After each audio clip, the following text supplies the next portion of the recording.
हरे कृष्ण। जय श्री कृष्ण। जय गुरुदेव। आप सभी को मेरा प्रणाम। और मैं भगवान से आशा करता हूँ कि आप सब कुशल मंगल होंगे। मित्रों, जो पहले वीडियो में बात की थी हमने कि दो प्रकार की विद्या यानी दो प्रकार के ज्ञान, उसी पर चर्चा करते हैं। बहुत ही अच्छा विषय है और मैं एक बहुत ही अच्छे विषय पर ही बात करूंगा, क्योंकि आपका जो समय है बहुत बड़ा कीमती है।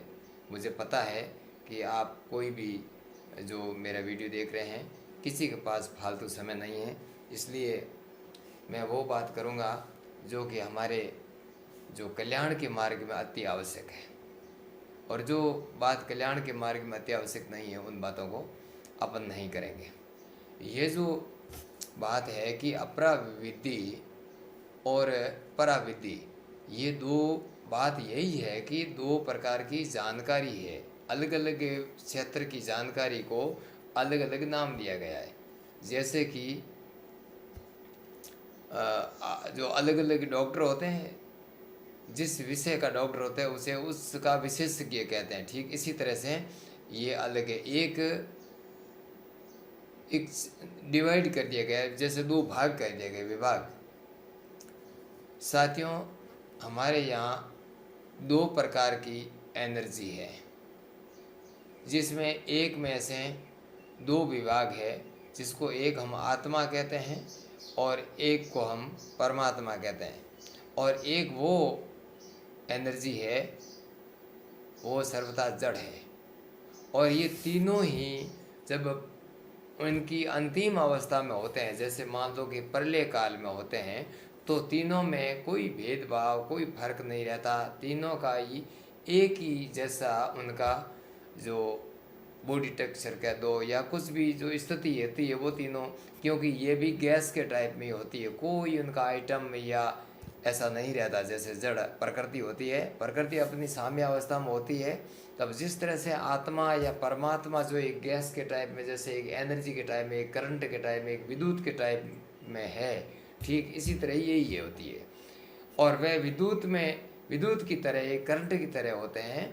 और ये जो प्रकृति होती है वो गैस की तरह होती है। विद्युत में चेतना होती है, उसमें कुछ हलचल होती है। विद्युत का कारण यही है, वो प्रकाशित है, वो स्वयं एक गैस से विद्युत चेतना में है। ठीक इसी तरह से ये जो प्रकृति है एक बारीकी बारीकी गैस की तरह, बस ये मान लो।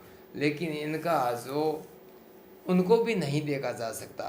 प्रकृति के जो जो इनका स्वरूप है, वास्तव में जो इनका अंतिम स्वरूप है, उनको भी देख नहीं सकते।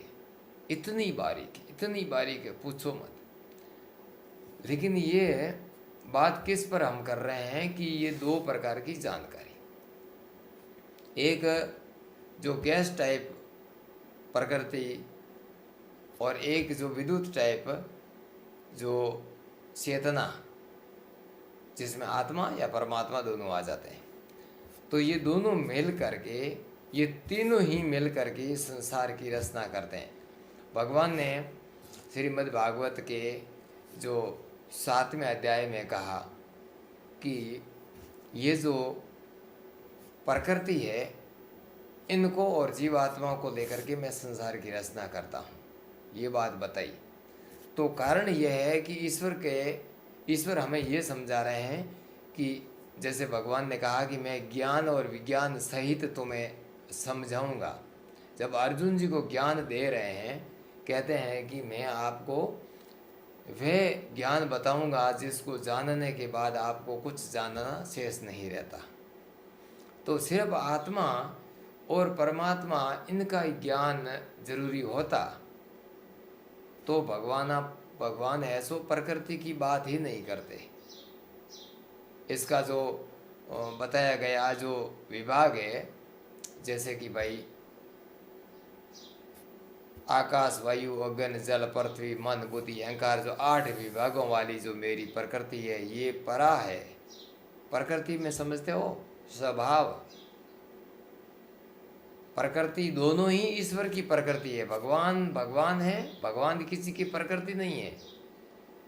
ये जो जड़ और चेतन यानी जीवात्मा और ये जो जड़ पदार्थ, ये दोनों ईश्वर की प्रकृति है, यानी ईश्वर का स्वभाव है। ये ईश्वर के साथ जुड़ी हुई चीजें, जिस तरह से हमारा स्वभाव हमारे साथ जुड़ा हुआ है। लोग कहते हैं ना कि इनका तो स्वभाव ही ऐसा ही है। इनका और स्वभाव यानी इनका वो आप हैं और स्वभाव आपकी प्रकृति है। ठीक इस तरह से ये ईश्वरी की दो प्रकृति है। तो भगवान ने कहा कि जब इन तीनों का विस्तार अच्छी तरह से आप समझ लेते हैं, तब मुझे पूरी तरह से जाना माना जाएगा। अगर नहीं तो फिर एक अंग को मानते हैं। उपनिषद में एक कथा भी आती है कि किसी ने कहा कि अग्नि ही सर्वतर है, अग्नि ही ईश्वर स्वरूपा है, उनकी उपासना की जाए। किसी ने कहा जल ही ऐसा है, किसी ने कहा ये पवन है। तो ऋषि ने कहा कि ये ईश्वर के किसी एक अंश की उपासना है। और भगवान गीता जी में कहते हैं कि सर्व के रूप से जानो अर्जुन, कण कण में करता रहा, मुझे सभी रूपों में से जान लो, यानी मैं जैसा हूँ वैसा पूर्ण रूप से जानो। अगर पूर्ण रूप से जानना है तो फिर प्रकृति और पुरुष आत्मा इन सब को जानना होगा। इन सब को जानने के लिए दो प्रकार के ज्ञान की जो धारा है, और जिसे कहते हैं जो गैस टाइप, मैंने जो बताया कि एक प्रकृति है जो ईश्वर का स्वभाव है, ईश्वर की ही वो शक्ति है, उसे समझने वाले ज्ञान को अपरा कहते हैं। और एक जो विद्युत टाइप जो ईश्वर है और जो आत्मा है, ये दोनों ही एक जैसे एक स्वभाव के है। इस पर बार बार हमने जो बात की है कि आत्मा और परमात्मा दोनों एक जैसे, लेकिन एक नहीं है। हमारा जो कहते हैं कि जो शास्त्र कहते हैं कि वह एक नहीं है, एक जैसे हैं, कुछ कुछ लक्षणों में एक जैसे है। जैसे आत्मा और परमात्मा दोनों ही निराकार है, दोनों ही अविनाशी है, दोनों ही अजन्मा है, दोनों को काटा पीटा या गीला किया नहीं जाता, दोनों को जलाया नहीं जाता, ये दोनों ही अजर व अमर है। लेकिन आत्मा अल्प ज्ञान वाली है, हमेशा इनको जानने की जिज्ञासा रहती है, और परमात्मा पूर्ण ज्ञानवान है। आत्मा में अल्प शक्ति है, ज़्यादा शक्ति नहीं है, और वो अल्प शक्ति वो भी परमात्मा से मिली हुई है, और परमात्मा सर्वशक्तिमान है। आत्मा एक देशीय है, यानी जिस शरीर में रहती है वो शरीर में पूरी जगह व्याप्त है। जिस तरह से ईश्वर संपूर्ण ब्रह्मांड में व्याप्त है, ठीक इसी तरह से आत्मा पूरे शरीर में एक समान व्याप्त है। अब ये क्या बात हुई? कोई कहते हैं कि आत्मा, जैसे हमारे शास्त्र भी कहते हैं कि आत्मा हृदय में रहती है, हृदय में रहती है, वह उनका मुख्य केंद्र है। लेकिन उनका प्रभाव, उनका निराकार स्वरूप है, वो पूरी तरह पूरे शरीर में फैला हुआ है, और उनका जो मुख्य केंद्र बिंदु है वो हृदय में रहते हैं। तो इसी तरह से ये जो ब्रह्मांड है,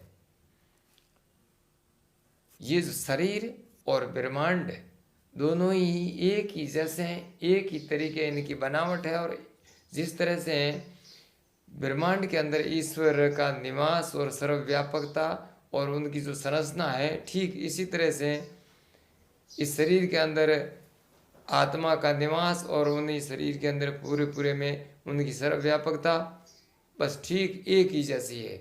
हम शरीर के अंदर अपने हृदय में आत्मा का एक स्थान मानते हैं। हालांकि जब ईश्वर की बात आती है तो कहते हैं कि किसने देखा है बैकुंठ,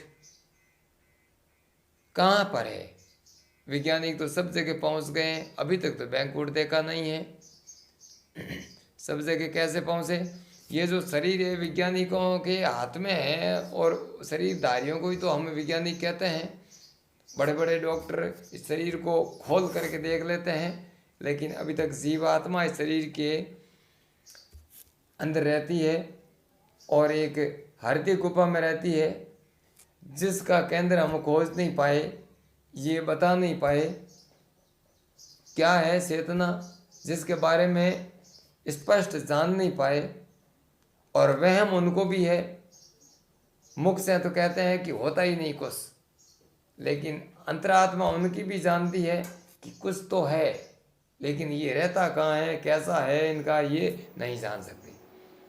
तो उस ब्रह्मांड में बैकुंठ कहाँ है और ईश्वर कहाँ निवास करते हैं, उनका मुख्य केंद्र कहाँ है, ये कैसे खोज सकते हैं जब ये शरीर है सिर्फ एक 6 फुट का पुतला है, जिसके अंदर आत्मा का निवास और आत्मा का जो उनका स्वरूप है वो नहीं खोज पाए।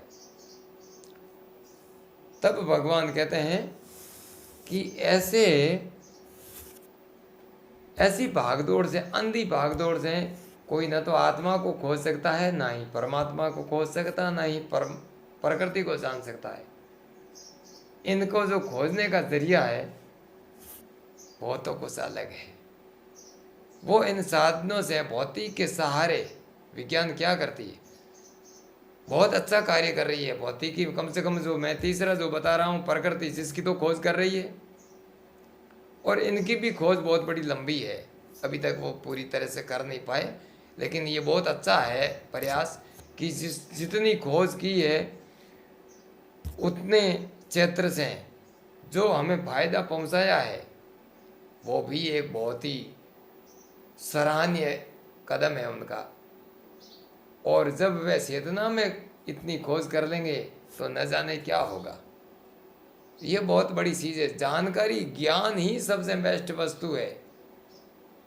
तो वीडियो लंबा हो जाएगा, इसलिए इनके अगली कड़ी में हम आगे बात करेंगे। तब तक के लिए आपका धन्यवाद कि आपने वीडियो को अंत तक देखा, और आपको, मुझे लगता है कि आपको पसंद आया होगा, और मैं प्रयास भी करूँगा कि आगे भी आपको पसंद आए। जय श्री कृष्ण।